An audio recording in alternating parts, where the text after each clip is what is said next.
Asante dada. Salama, karibu. Asante dadangu. Nimeelekezwa si maeneo kuna chumba. Si kama nitapata. Unataka chumba? Chumba kipo.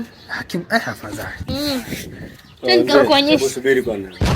Brother, samahani, vyumba hakuna vyumba. Bwana nichanganya sasa huko kipo huko hakuna sielewa. Kaka, mzee, mimi ndo mwenye nyumba au sio? Nimeshakwambia kwamba nyumba hakuna au vyumba hakuna vimeisha. Sasa kama hujanielewa nataka kumuelewa nani? Lakini mume wangu sikipo kile cha mwisho. Wewe koma. Wewe nakuhurumia. Ina maana kwa sababu umemwona jamaa mweupe tayari unashaanza kuvutiwa. Naona kabisa unalegeza jicho kama mbuzi shoga. Wewe mwanamke mbona malaya wewe? Chagua mtu mmoja. Brother, mwili wangu unahusiana nini masuala ya chumba? Brother koma na natembea. Nishakwambia vyumba hakuna, ondoka. Basi poa bro. Toka bwana.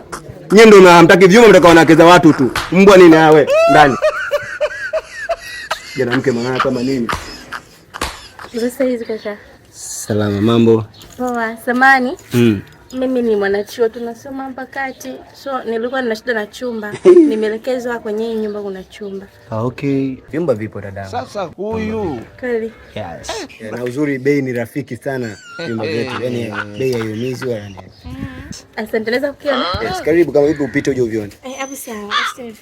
Okay. Vyumba vipo Kumekucha. Sasa vyumba si vipo mke wangu, ana shida iko wapi? Vyumba vipo. Sasa hivi tu katoka mkaka hapa kuulizia chumba, umesema chumba hamna. Kwa hiyo cha mdada chaje kipo. Unahama wewe ingie yeye au? Sasa kwani humu ndani mwanaume nani? Mwanaume mimi au mwanaume wewe? Wewe dada, chumba hamna. Unaweza kaendelea. Au uende uko chuoni kwako kuweke boarding hapa sio boarding, hamna vyumba. Hii tabia sio nzuri. Hapa ndio tushamaliza bila. Akija mpangaji mwingine tupangishe tutakupa. Bila umalaya tu muone. Twende ndani.